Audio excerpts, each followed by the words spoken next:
Días. ¿Qué tal? ¿Cómo tenéis hoy el karma? ¿Va bien el karma? ¿Habéis hecho buenas cosas? ¿Os ha crecido en buena dirección?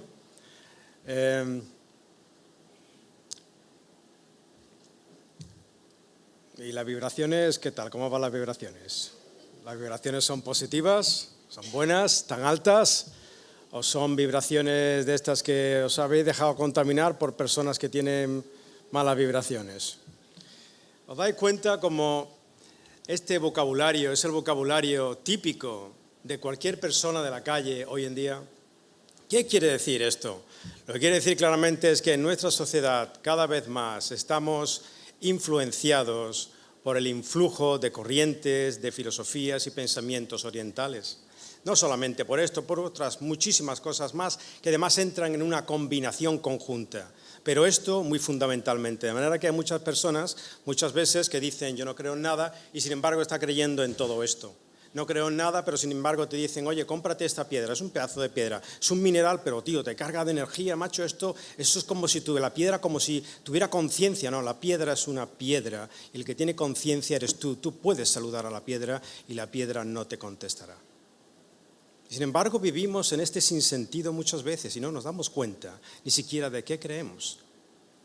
Bien, hemos comenzado hace la vez pasada una serie, la serie titulada La singularidad de Jesucristo, precisamente para hacer frente o responder a todas esas cuestiones que se nos plantean en el conjunto de todas estas filosofías y maneras de pensar orientales que penetran en nuestra sociedad y que pueden incluso penetrar en la Iglesia o deformar el concepto original cristiano de Cristo que la Biblia, el Nuevo Testamento y los Evangelios definen con tantísima claridad.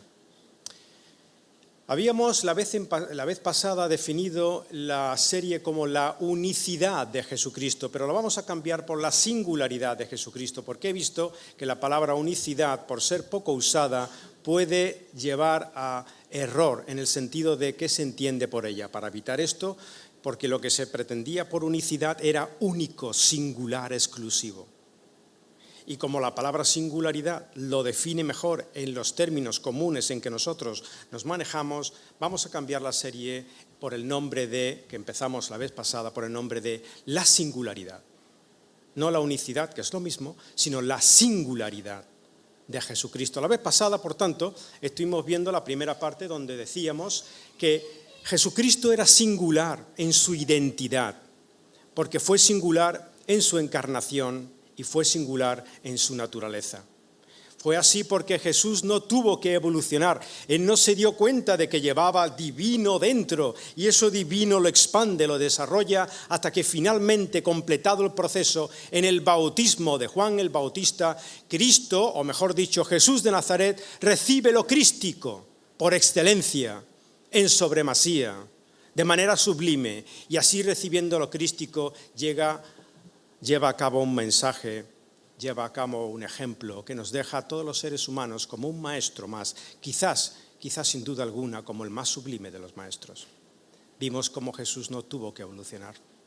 Él fue engendrado y nacido siendo Dios, de acuerdo a los evangelios. ¿Y nosotros tenemos que evolucionar? Quizá Cristo no evolucionó, quizá Jesucristo no, pero ¿y nosotros? Y esto nos lleva a la segunda parte del tema, que es la que trataremos hoy. Segunda parte, la singularidad de Jesucristo, en el sentido de cuál fue su misión. Ahora y durante las dos próximas, partes, estaremos tratando la singularidad de Jesús en cuanto a su misión. Primero, la misión del camino. Segundo, la misión de la verdad. Y tercero, la misión de la vida. Hoy nos centramos en la singularidad de Jesús en cuanto a único en su misión el camino. ¿Ha sido el único que ha mostrado un camino? No, pero es singular, muy singular, y ahora veremos por qué. Pero antes de entrar en ello, reflexionemos un poco acerca de el camino. ¿Por qué los seres humanos necesitan un camino? No sabemos bien, aunque el cristiano sí sabe bien por la revelación de las Escrituras, por qué el ser humano, desde que es ser humano, tiene sentido de trascendencia. Por qué el ser humano, desde que es ser humano, desde los albores de la humanidad, siempre busca continuar su existencia. Por qué es capaz de ver un futuro que no existe y quiere prolongar su vida más allá. ¿Por qué siente siempre el ser humano que está separado de algo que es muy superior, distinto a él, externo a él y que no llega a él? Y como no llega a él, tiene que esforzarse por trazar caminos, y en esos caminos se forman las religiones, y todas las religiones, en esfuerzo de intentar religarse con esa deidad que se intuye que está ahí, que es externa a ti y que demanda de ti lo que tú no puedes dar, se presentan sacrificios. Siempre la humanidad ha tenido desarrollo de religiones en distintas zonas geográficas del mundo desde que el ser humano es ser humano.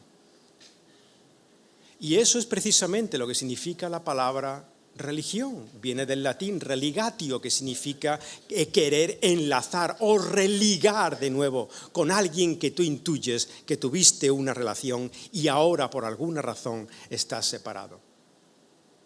Y dependiendo del objeto, de la continuación de tu existencia que tú busques en esa religión, porque tú buscas la continuidad de tu existencia, ¿por qué buscamos la continuidad de nuestra existencia? No es el tema de hoy, pero la buscamos. Pues dependiendo del objetivo de la continuidad de tu existencia, se forjarán unos caminos u otros, de manera que si el objetivo de la continuación de tu existencia es la iluminación, el budismo te ofrece un camino. Si el objetivo de la continuación de tu existencia es el placer, el islam te ofrece un camino, especialmente a los hombres. Si el objetivo de la continuación de tu existencia es el favor de Dios, el judaísmo te ofrece un camino a través de ritos, sacrificios, mandamientos. Incluso también el favor de Dios se obtiene en algunas versiones del cristianismo, donde a través de efectivamente también ritos, mandamientos, penitencias, ordenanzas, buenas obras, puedes trazar un camino a Dios, un camino a lo divino. Fijándonos ahora más particularmente en lo que son las religiones de tipo de corte oriental, incluido el cristianismo. Cada religión, y no podemos entrar por desgracia en al menos un esbozo de lo que significan, pero cada una de estas religiones orientales tienen un matiz distinto. Sin entrar en los matices, imaginemos que cada una de estas religiones aporta una nota musical, porque todas ellas contienen verdad. En la búsqueda de lo eterno, el ser humano siempre intuye cosas que son verdad, y por tanto todas ellas incluyen cosas que son verdad. Estas, por tanto, podrían considerarse cada una de estas religiones como una nota musical, por llamarlo de alguna manera. De manera que el hinduismo ofrece un camino y una nota musical.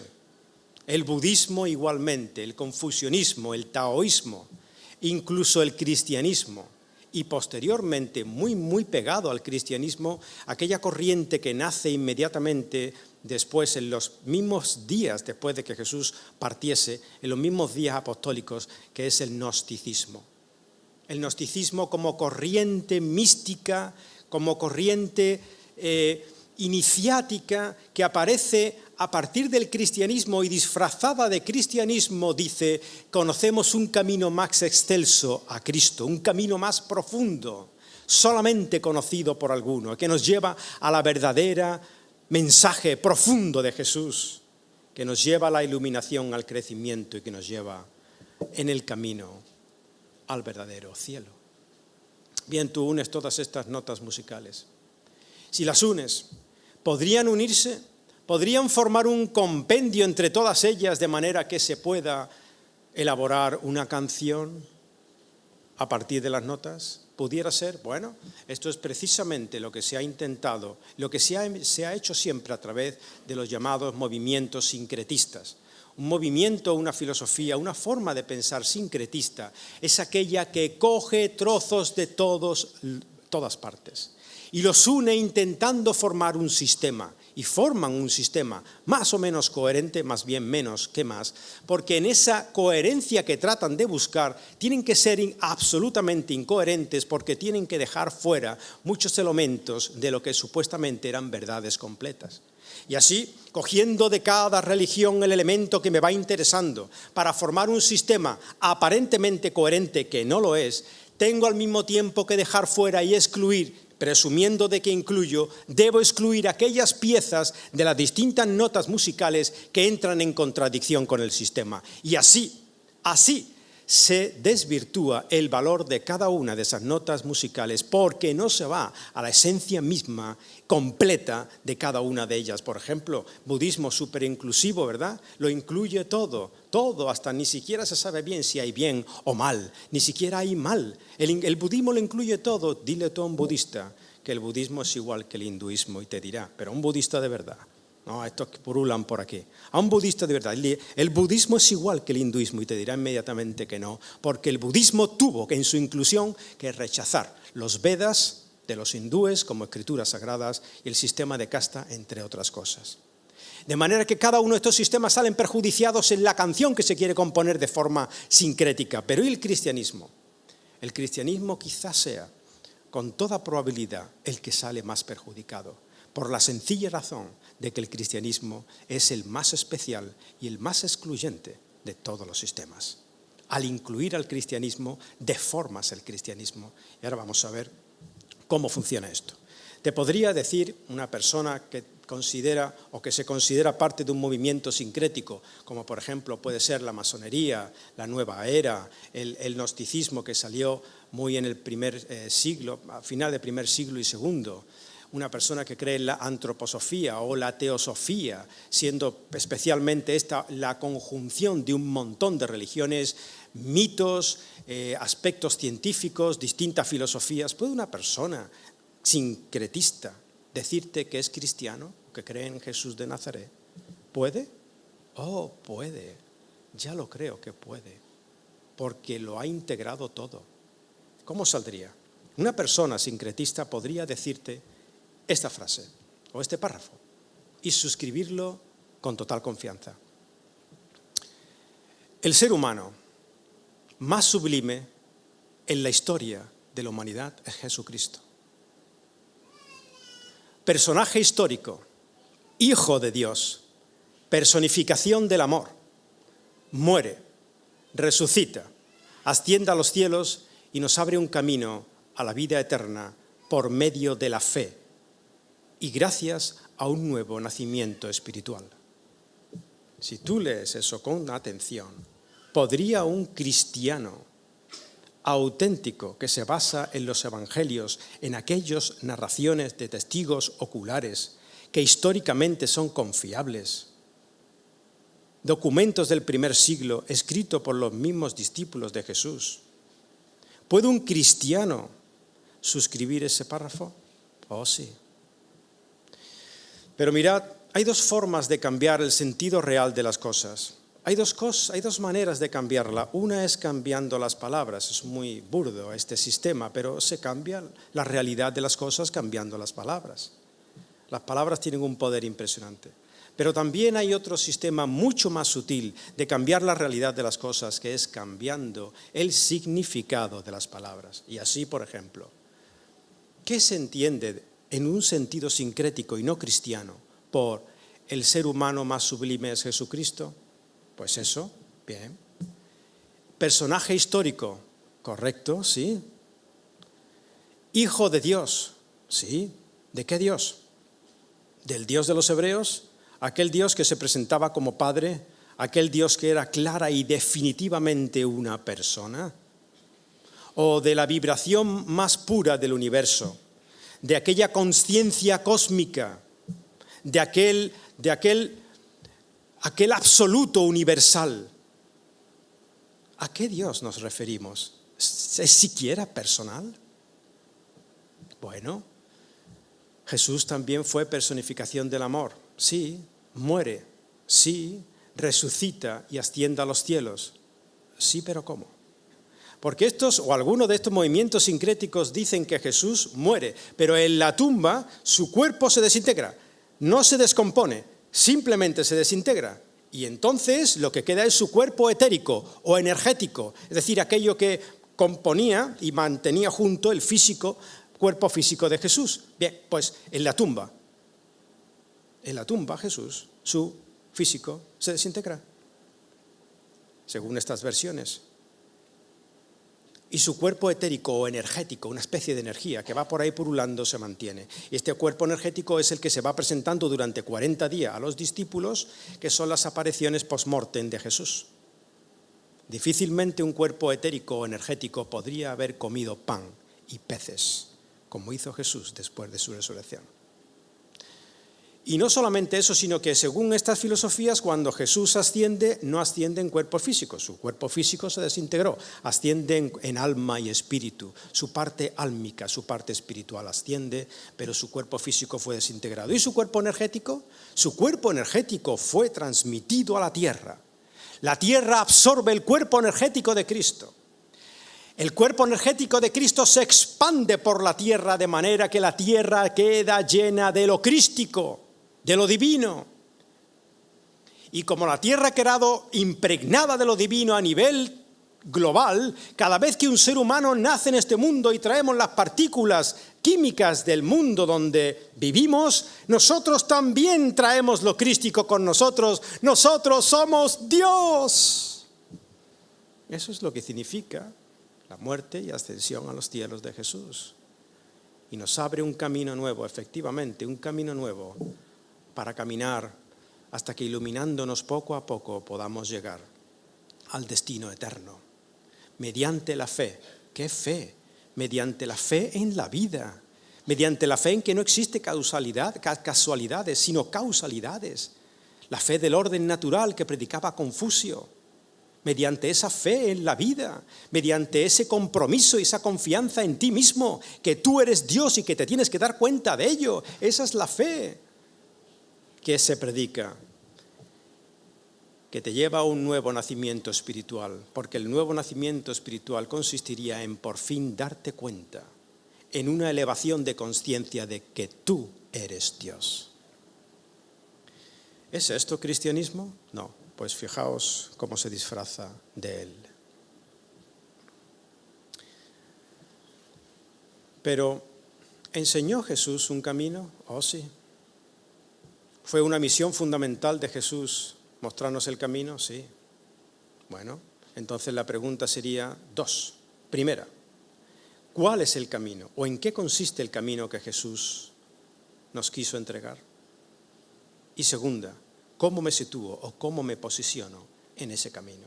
Bien, estas son las dos preguntas que vamos a responder hoy. ¿En qué consiste el camino de Jesús y cómo me posiciono en ese camino? Para la primera vamos a usar de las preguntas para responderla un texto bíblico conocido de todos nosotros, que vamos a usar además de base para las demás partes de esta serie. Y ahí, antes de entrar en él, ponemos el contexto. El contexto es: Jesús ya ha estado 3 años con sus discípulos, les ha enseñado, ha estado con ellos haciendo milagros. Está en la última cena, y en la última cena dice algo sorprendente que ellos no esperaban, porque ellos esperaban que el reino de Dios, el reino de los judíos, el reino mesiánico vendría con ese Mesías, que era su maestro. Están allí, tan felices, contentos. Y después de comer la Pascua, dice los evangelios, después de comer el cordero de la Pascua, porque degollaban un cordero y se lo comían, ¿ok? Incluido Jesús como buen judío entre sus amigos. Después de haber terminado la cena de la Pascua, coge el pan, coge el vino y dice que va a ser entregado. Dice que va a morir. Y diciendo que va a morir, los discípulos se quedan absolutamente confusos y atemorizados. Confusos porque ¿qué camino iban a seguir ahora si el maestro moría? Si todo lo que Jesús había enseñado se resumía y se centraba en él, una vez muerto él, nada tendría sentido. No era un maestro más. Ellos llegaron a entender, al menos, que él no era un maestro más, un profeta más. Habían llegado a entender que era un ser tan especial, que en él se concentraba y resumía todo. Si él se iba, todo se iba con él, ni su enseñanza quedaba. De manera que ellos ya también estaban confundidos porque ni siquiera sabían si durante esos 3 años habían creído la verdad, puesto que ahora la verdad que ellos se suponían que tenía que consumarse, él en vez de eso muere. No sabían qué camino seguir, no sabían si habían creído bien, si lo que creían era verdad respecto de su maestro. Y se confunden terriblemente, además, con mucho temor, porque saben que si a su maestro se les quita la vida, también ellos corrían peligros en cuanto a sus vidas. Y en este contexto, Jesús les dice: no se turbe vuestro corazón. Yo sé lo que estáis pensando. No se turbe vuestro corazón. Creed en Dios, creed también en mí. Ante el miedo, ante la incertidumbre, tenemos 2 caminos. Podemos confiar en nosotros mismos o turbarnos, o podemos simplemente confiar en Él. Jesús nos dice: confía en mí, no te turbes. Y sigue explicando: yo me voy, sí, me voy, pero estad tranquilos, porque yo os preparo lugar y vendré otra vez. Me voy, pero vendré otra vez y tendré lugar preparado para vosotros y os tomaré a mí mismo. ¿Para qué? Para que donde yo estoy, vosotros también estéis. Esa esperanza es la cristiana. Estar donde está Dios, estar con Dios, que es una frase que se repite continuamente en el Nuevo Testamento. La esperanza cristiana es estar con Dios, ser semejante a Él sin ser Él, ser semejante a los ángeles sin ser ángeles, pero semejante conservando tu individualidad. Porque tú no desapareces en el nirvana. Dios no quiere tu extinción en beneficio de su gran cosmos. Él te quiere a ti personal, individualmente, tal y como te creó. Por eso la salvación cristiana no es la fusión con, sino la unión con Dios. No es lo mismo. Dios te respeta porque así te creó. Pero volviendo al tema que nos ocupa, el camino. Jesús, asumiendo por supuesto que los discípulos habían aprendido lecciones importantes durante 3 años, les dice: ¿sabéis a dónde voy? Voy al Padre. ¿Sabéis a dónde voy? Y sabéis el camino. Pero no habían entendido aún quién realmente era Jesús, porque Tomás les dice: Señor, no sabemos a dónde vas. No sabemos. ¿A dónde rayos vas? Ahora es cuando debías quedarte. Y dice que vas a morir. ¿Dónde vas? ¿Cómo pues podemos saber el camino? Jesús le responde: Tomás, yo soy el camino. Soy yo. Es más, vosotros teméis en cuanto a qué camino seguir. Teméis si habéis creído a la verdad o no. Ahora en esta confusión, y también teméis por vuestras vidas, pero yo os digo: yo soy el camino. Soy la verdad y la vida. Yo puedo hacer desaparecer todos vuestros temores, porque yo soy. Yo soy. Si por yo soy el camino, la verdad y la vida entendemos otra cosa, lo entendemos mal.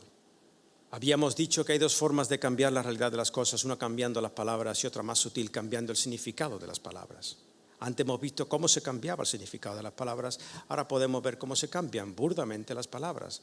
Porque si por yo soy el camino, la verdad y la vida, alguien nos intenta decir que lo que Cristo dijo fue: yo os muestro un camino, un sentido y un destino, un camino donde caminar de acuerdo al orden natural de las cosas, un sentido para que no vayáis en contra del orden natural establecido, por ejemplo, por Confucio, y un destino final de iluminación a donde llegaréis de acuerdo al nirvana de Buda. Si alguien dice que lo que Jesús estaba diciendo ahí es: yo os estoy mostrando un camino, un sendero y un destino, está burdamente cambiando las palabras de Jesús, porque Jesús no dijo: os muestro un camino, un sendero, un destino. Jesús dijo: yo soy el camino, la verdad y la vida.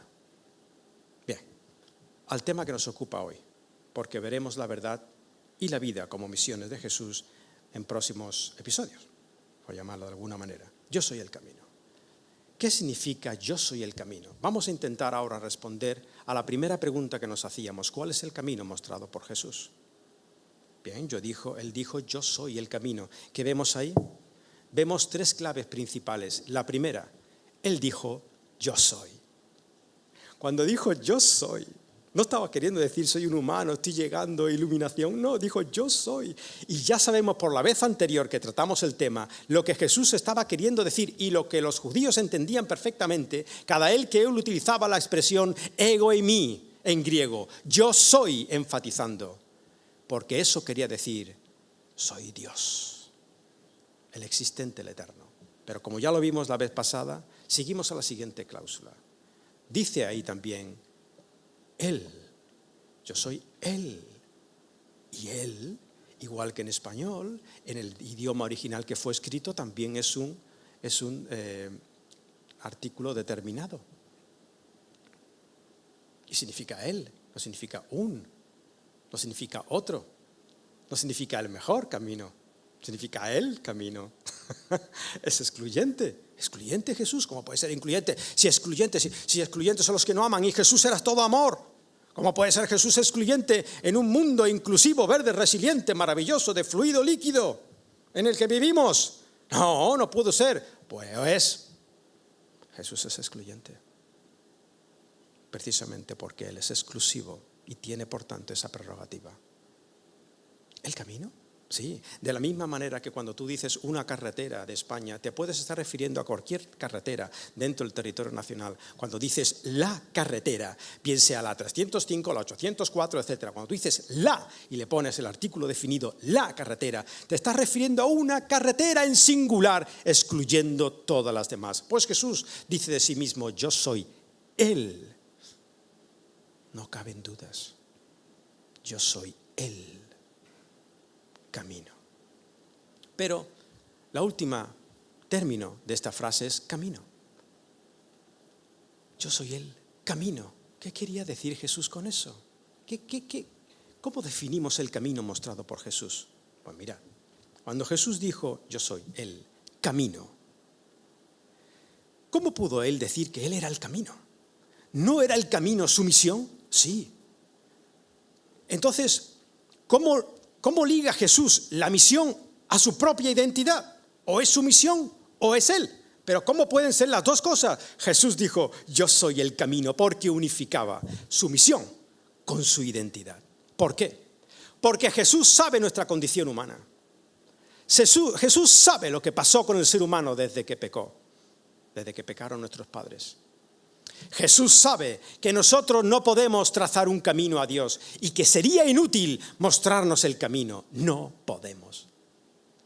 Jesús sabe que no podemos. Si Jesús nos hubiera dado una serie de pautas de comportamiento, que nos lo dio, una regla del amor, que nos la dio, un ejemplo que tenemos que seguir, que nos lo dio, si solamente hubiera sido eso, Jesús sabe perfectamente que nosotros no podemos cumplir para llegar. Por tanto, no es lo que nosotros podamos hacer, no es nuestra evolución en conciencia, no es nuestra evolución espiritual, no son las penitencias de las religiones, ni los mandamientos, ni los rituales, ni las buenas obras, ni todo lo bueno que puedas hacer. Nada te puede acercar ni la más mínima milímetro en dirección a Dios. No puedes. Dios es muy Dios para alcanzarle. Por tanto, Jesús, sabiendo que no se trataba de los sacrificios que nosotros podamos hacer, sino de su sacrificio, por eso Él dijo, yo soy el camino. No se trataba de que nosotros llegásemos a Dios. No hay más camino ofrecido por Él que Él mismo. ¿Por qué?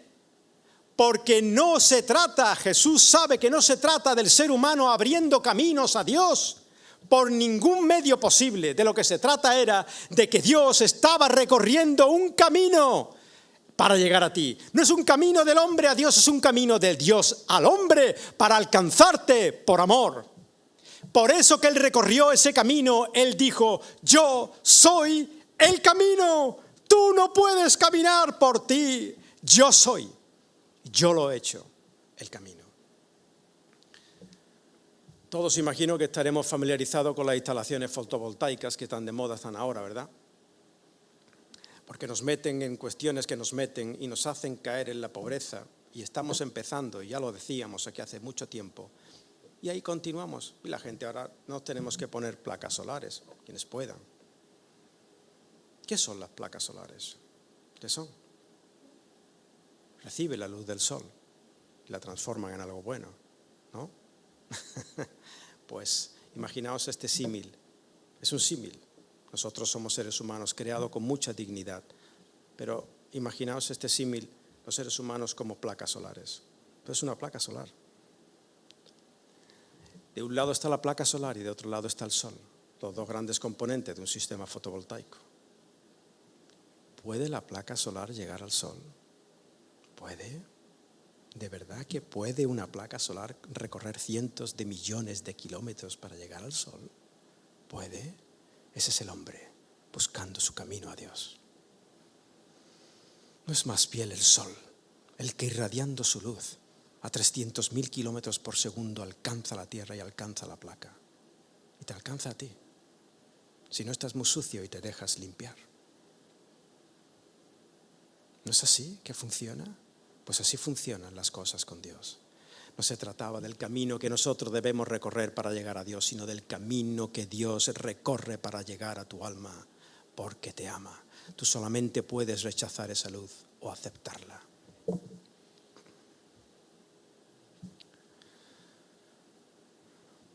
De manera que, ¿qué es el camino? Hacíamos la pregunta que nos muestra Jesús. Es Él. Es que yo quiero... Él. Él hizo el camino. Él es el camino. Bien, entonces ahora, muy importante, segunda pregunta de hoy. ¿Cómo me posiciono yo en el camino? ¿Cómo hago yo para entrar, para estar en el camino? Porque yo quiero llegar a Dios, yo quiero estar con Dios. Yo quiero saciar la sed de mi alma. ¿Cómo hago? Segunda pregunta.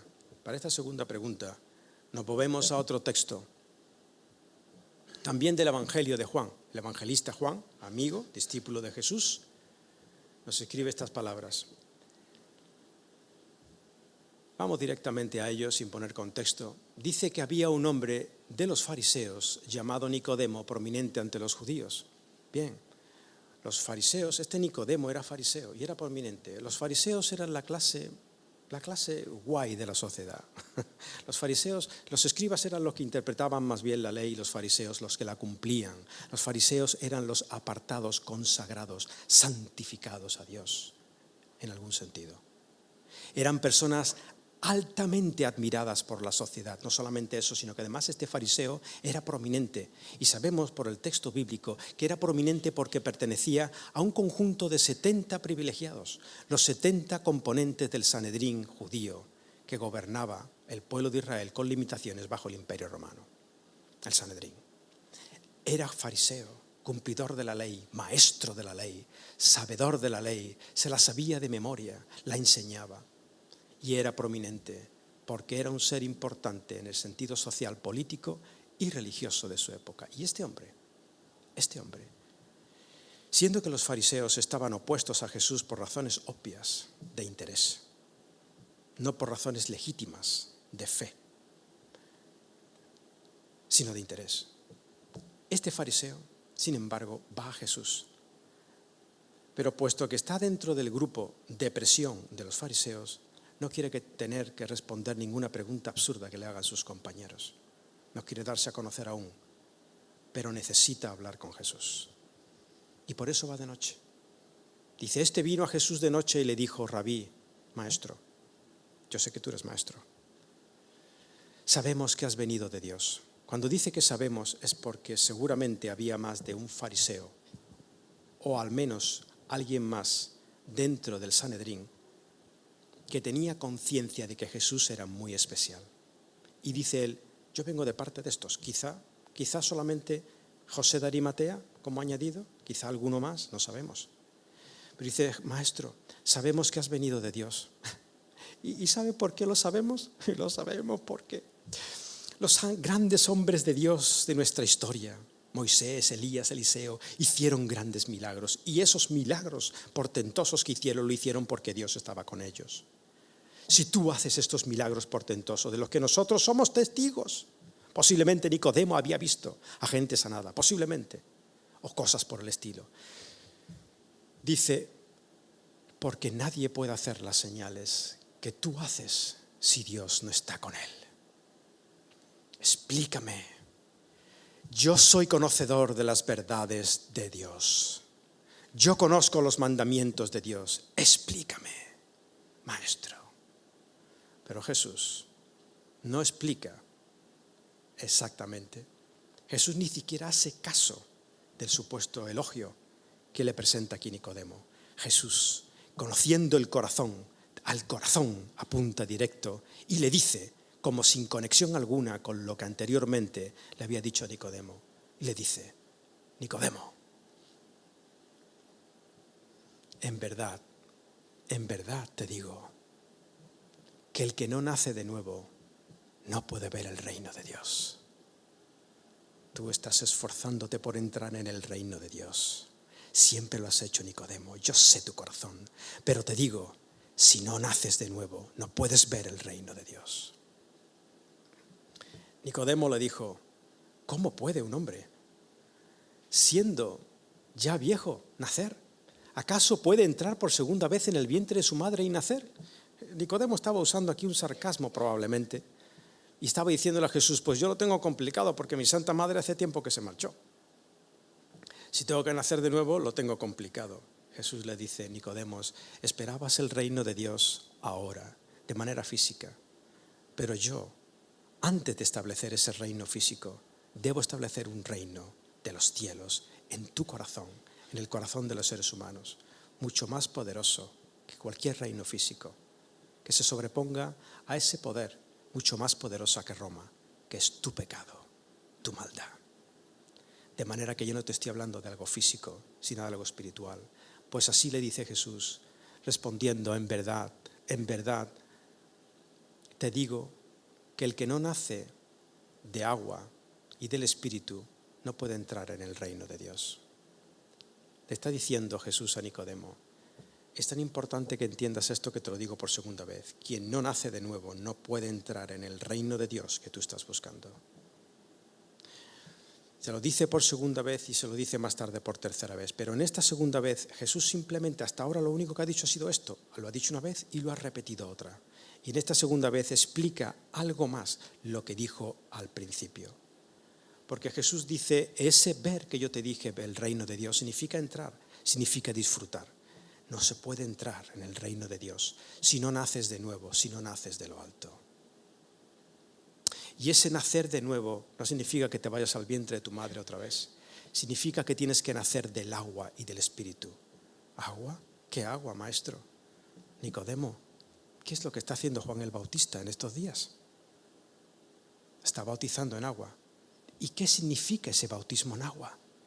Significa que la gente se arrepiente, que no se ve digna del reino de Dios y se arrepiente de sus pecados y quiere volver a Dios. Eso, Nicodemo, eso exactamente. Lo que se simboliza con el agua es el nuevo nacimiento que tiene que ocurrir en tu corazón a través del arrepentimiento. De manera que si no te arrepientes, no puede haber reino de Dios. Pero si te arrepientes, si naces del agua, también nacerás del Espíritu. Es decir, Dios hará una obra en tu corazón, una obra portentosa que tú no puedes hacer, ningún ser humano puede hacer, y te hará una nueva criatura sin tú dejar de ser tú, te hará otro.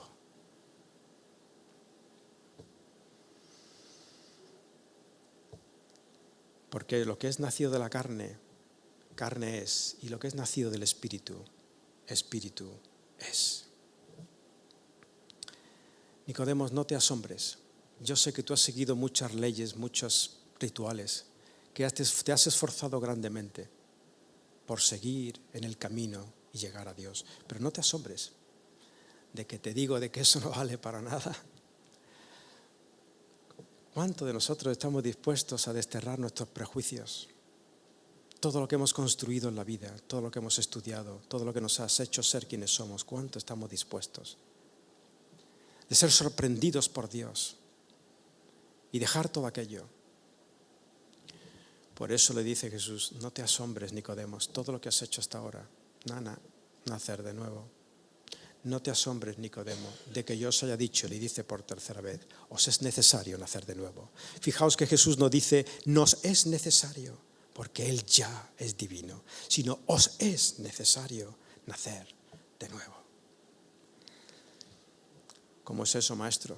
Dice, mira, Nicodemo, ¿sientes el viento? ¿Lo estás sintiendo ahora? Probablemente hacía algo de brisa, no sabemos. Sí, lo siento. ¿Sabes de dónde viene? No. ¿Sabes a dónde va? No. Nicodemo, así es. Así funciona Dios. El viento sopla de donde quiere y oyes su sonido y sabes que está ahí, pero no sabes de dónde viene ni a dónde va. Tú no sabes ni podrás saber jamás la operación que Dios realiza en el corazón humano, que cambia su existencia. No lo puedes saber. Así es todo aquel que es nacido del Espíritu, porque tiene que ser nacido del Espíritu, nacido de lo alto.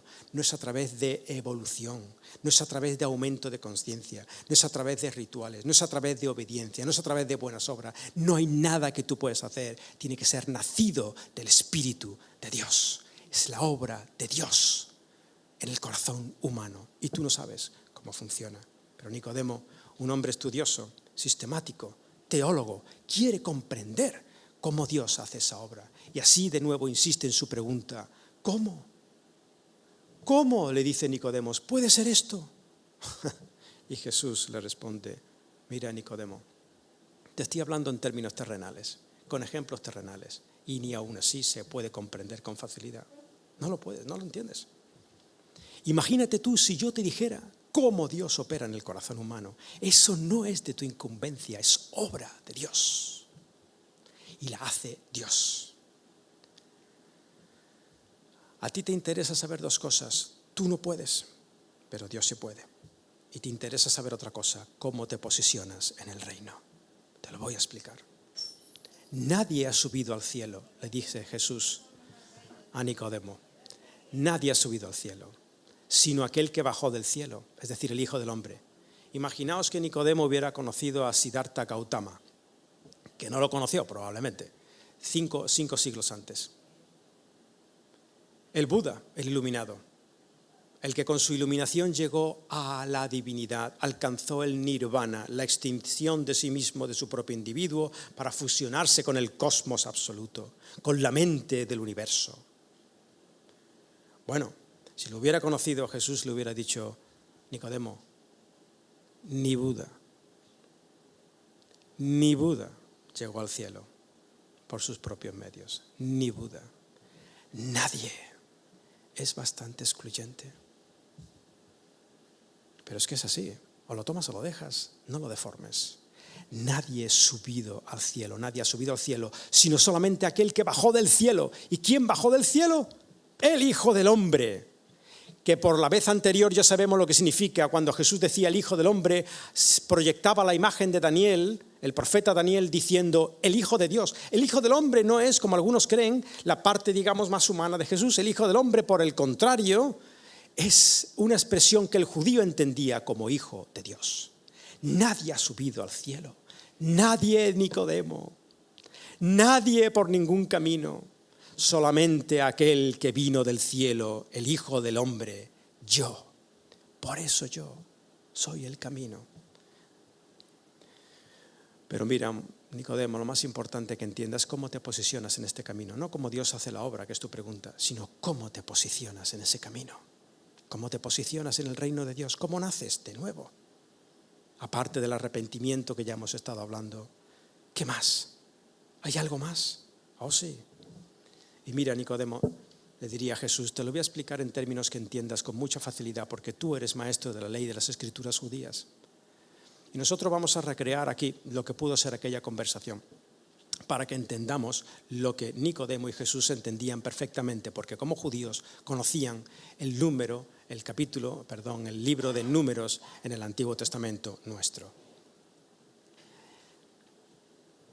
Y le dice Jesús a Nicodemo, ¿te acuerdas, Nicodemos, de aquella historia que se nos cuenta en nuestros textos sagrados? De cuando Moisés levantó la serpiente en el desierto. Sí, me acuerdo. Probablemente hasta Nicodemo le pudo contar a Jesús. Sí, claro que me acuerdo, maestro. Yo lo he enseñado muchas veces. El pueblo que había sido liberado de Egipto, liderado por Moisés, camina por la tierra prometida. En una de sus muchas angustias por las que pasa, desobedecen a Dios. Se quejan en esta ocasión amargamente contra Dios y contra Moisés. Y como consecuencia Dios les envía una plaga de serpientes venenosas. Las serpientes venenosas mordían al pueblo y el pueblo moría. Mucha gente murió. ¿Y qué pasó más, Nicodemo?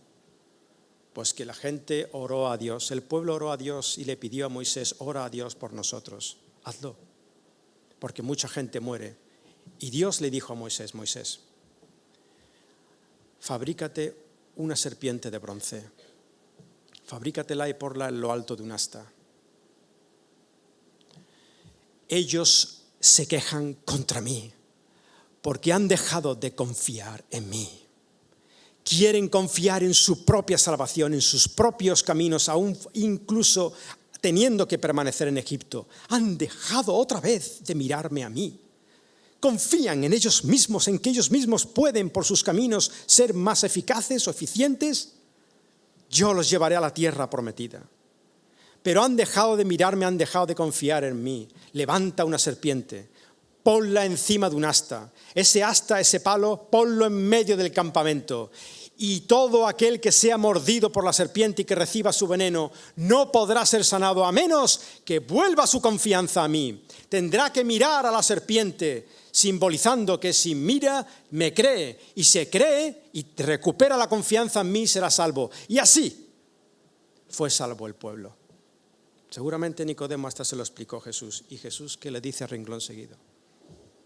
Nicodemo, Nicodemo, ¿cómo entras en el reino de Dios? ¿Cómo? Así es necesario que sea levantado el Hijo del Hombre. Nicodemo, aquella serpiente me simbolizaba a mí, porque yo iba a morir maldito, voy a morir maldito sobre una cruz. Y la gente me mirará, pero no sanará de su mordida de pecado, de su veneno en el interior de sí mismo. A no ser que me mire con fe. Tiene que confiar en mí. Tiene que mirar fuera de sí mismo, mirar a otro que es distinto, externo a él. Dios Todopoderoso, que muere en la cruz para salvarte, para hacer lo que tú no podías hacer. Debe mirarme a mí, debe confiar en mí, debe dejar de mirarse a sí mismo. Si lo hace, yo que voy a morir, igual que aquella serpiente representaba, yo voy a morir, Nicodemo, en la cruz, si me miras con fe. ¿Por qué? Porque todo aquel que en él cree, seré levantado como aquella serpiente, para que todo aquel que en él cree tenga vida eterna. Nicodemo, nacer de nuevo es arrepentirse. Nacer de nuevo es tener fe en él, no en tus caminos. Y por eso continúa diciendo, porque de tal manera amó Dios al mundo, Dios amándome a mí, sí, amando al mundo entero, de tal manera que dio a su Hijo único, lo entregó en la cruz, para todo aquel que en él cree, no se pierda, mas tenga vida eterna. Que cree en él. Y la partícula griega en, esa preposición, es fundamental, porque en griego significa mucho más de lo que significa en español. Creer en, eis, que es la preposición griega, significa creer hacia adentro de, en dirección hacia el interior de. Es decir, tienes que salir de ti mismo, y esa confianza, esa fe, no es en ti mismo, no es la confianza en la vida, no es la confianza en ti mismo, no es el compromiso con quien tú eres, porque tú eres como un ser divino, no, es en él, hacia el interior de otro, en la dirección de otro. Eso es lo que significa la partícula en él, para todo aquel que en él cree, tenga vida eterna. Vida eterna. No es que vaya a conseguirla, no es que vaya a lograrla, es que tiene vida eterna. El apóstol Pablo lo dijo así: todo aquel que está en Cristo, nueva criatura es. ¿Cuándo? Ahora. Las cosas viejas han pasado y aquí todas son hechas nuevas. Porque Dios, prosigue el texto, Dios no envió a su Hijo al mundo para juzgar al mundo, sino para que el mundo sea salvo por él. Yo estoy aquí no para condenar, sino para salvar. El que cree en él es decir, en Jesús, en mí, no es condenado, pero el que no cree ya es condenado, ya lo está. Porque no ha creído en el nombre, en dirección hacia afuera, dentro de otro, en el nombre del unigénito Hijo de Dios. Dios no necesita estar condenando a nadie. Es más, Dios no anda condenando a la gente, ¿lo sabes? Que Dios no anda condenando a la gente. Nosotros ya estamos condenados. Dios solamente respeta donde tú quieres estar. Él no vino a condenar, vino a salvar. La cuestión es si nosotros vamos a Él o no vamos a Él.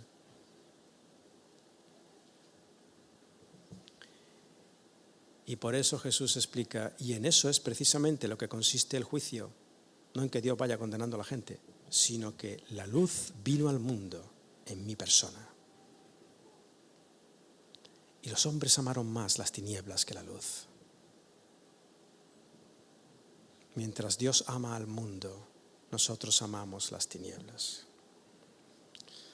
¿Las tinieblas de qué? Las tinieblas de nuestro sistema, de nuestro camino, de nuestro karma, de nuestros rituales, de nuestras obediencias, de nuestras religiones. Tinieblas que no sabemos a dónde nos llevan, porque no tenemos garantía de que sea verdad. Pero Él dijo, yo soy el camino, la verdad y la vida. De manera que, ¿existe un camino propuesto por Jesús? Oh sí, sí que existe un camino. El camino es el realizado por Él, del cielo a la tierra, para alcanzarte. ¿Cuál es la identidad de ese camino? El camino es Él. ¿Cómo me posiciono en ese camino? ¿Cómo entro en el reino de los cielos? Por la fe, no en mí, en Él. ¿Sabéis? Nicodemo entendió perfectamente el mensaje de Jesús. ¿Lo entendió? No sabemos si lo entendió antes. Es posible que sí.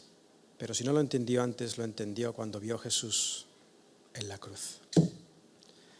Porque cuando vio a Jesús en la cruz, Nicodemo se acordó de 3 años atrás, cuando Jesús le dijo esas palabras: como la serpiente fue levantada por Moisés en el desierto, así el Hijo del Hombre será levantado. Cuando Nicodemo, después de ver a aquel ser tan especial, obrador de milagros, amor entero, lo vio sufriendo en una cruz, se acordó de sus palabras. Fue cierto, Él lo hizo. Y Jesús mismo, antes de morir, habiendo realizado el camino, dijo, consumado está. Ya lo he hecho yo el camino para todo aquel que crea en Él. Seremos como Nicodemo que aceptaremos el camino propuesto en Jesús, que es el mismo Jesús por la fe en Él, arrepintiéndonos de lo que sabemos. Debemos arrepentirnos para nacer de nuevo, para que Dios haga una obra en nuestro corazón.